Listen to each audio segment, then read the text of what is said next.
jërëjëf soxna.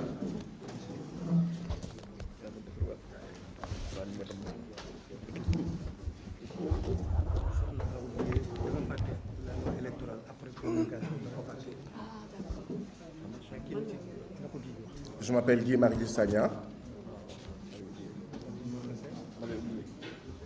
député de la coalition Yewwi Askan Wi, et je suis chargé d'introduire cette conférence de presse en langue française.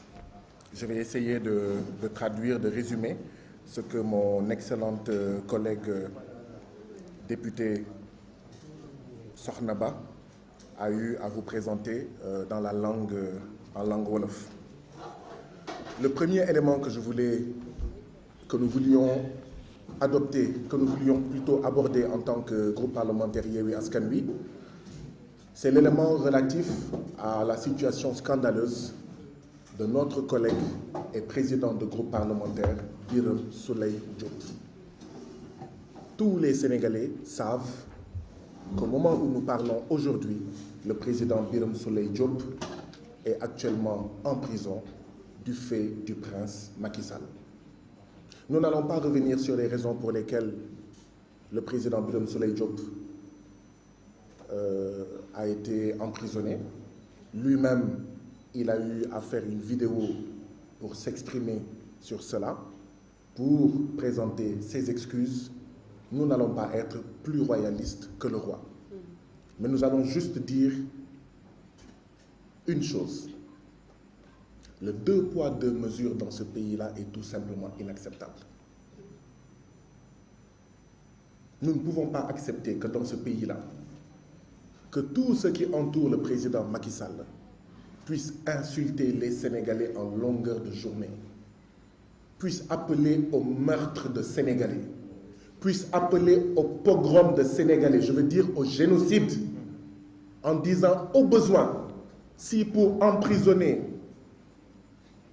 le président Ousmane Sonko, il faut assassiner 90% des citoyens sénégalais, eh bien il faut le faire. Nous ne pouvons pas tous les jours entendre tous ces propos-là, que ceux qui les tiennent soient encore aujourd'hui libres comme l'air, et quand ce sont des gens qui n'appartiennent pas au parti APR, à la famille Sall, du président Macky Sall, à la coalition Benno Bokk Yakaar, Dame Justice fait preuve d'une célérité extraordinaire pour les placer sous mandat de dépôt, c'est-à-dire les emprisonner. Ce Kumba am ndey et Kumba amul ndey est tout simplement intolérable. Nous sommes en République, et en République, tous les citoyens sont d'égale dignité. Nous n'allons pas être plus royalistes que le président Birame Souleye Diop qui s'est excusé, mais nous tenons quand même à nous indigner énergiquement sur ce que la justice sénégalaise a fait à notre président Birame Souleye Diop. Ce qu'on a fait à Birame Souleye Diop, même si on le faisait à un citoyen sénégalais qui n'est pas député sénégalais, ce serait scandaleux. Birame Souleye Diop a eu à tenir des propos. Ces propos, nous les avons tous entendus. Birame Souleye Diop est placé en instruction. Instruction, ça signifie qu'il y a une enquête qui va être menée. Je vous pose une question. Quelle enquête y a-t-il à mener sur la base des propos de Birame Souleye Diop? C'est un flagrant délit. Il devait être jugé dans la semaine même ou dans la semaine qui suit. S'ils veulent l'enfermer à perpétuité, c'est leur problème. S'ils veulent l'enfermer pendant 6 mois, pendant 12 mois, c'est leur problème. Mais vous conviendrez avec nous, groupe parlementaire Yewwi Askan Wi, qu'il s'agit d'un flagrant délit et qu'il n'y a aucune instruction, aucune enquête à mener. Oui, si on arrête quelqu'un en possession de drogue ou de chanvre indien, etc., oui, il y a une instruction à mener.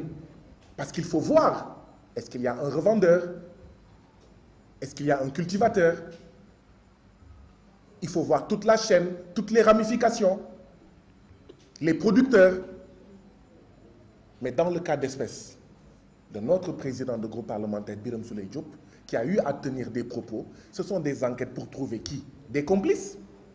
Dans le cadre d'une affaire de drogue, oui, il faut chercher s'il n'y a pas de complices, s'il n'y a pas de revendeurs, comme je le disais tout à l'heure.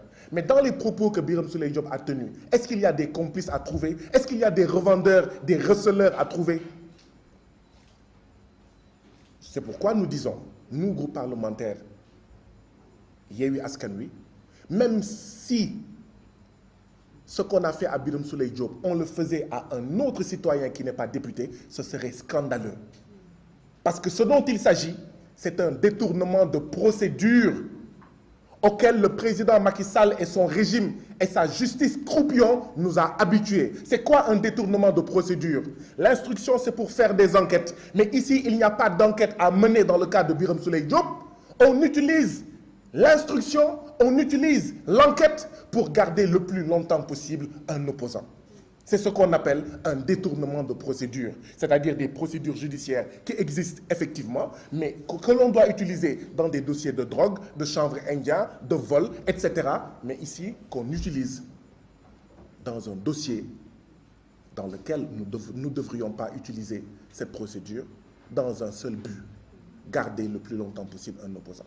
Autrement dit, ce qu'on a fait à Birame Souleye Diop, c'est un danger pour tous les citoyens sénégalais, parce que si on peut le faire à un député qui a une immunité parlementaire, de surcroît président de groupe parlementaire, ça veut dire qu'aucun citoyen n'est à l'abri. Tous les citoyens sénégalais peuvent être victimes de détournement de procédures judiciaires. Naa la dóor te sama loxo du la laal. Combien de fois a-t-on entendu ce genre de propos dans nos villages, dans nos quartiers, dans nos communes? Et quand la personne qui vous dit cela, quand la personne vous disait cela, quelques semaines plus tard, vous vous retrouviez en prison par le fait d'un artifice juridique qui s'appelle détournement de procédure judiciaire. Voilà de quoi Birame Souleye Diop, président du groupe parlementaire Yewwi Askan Wi, est victime et nous le dénonçons énergiquement. Quel que soit ce que Birame Souleye Diop a pu faire, c'est illégal ce qu'on lui a fait. Au-delà de cela, je voulais juste rappeler également que Birame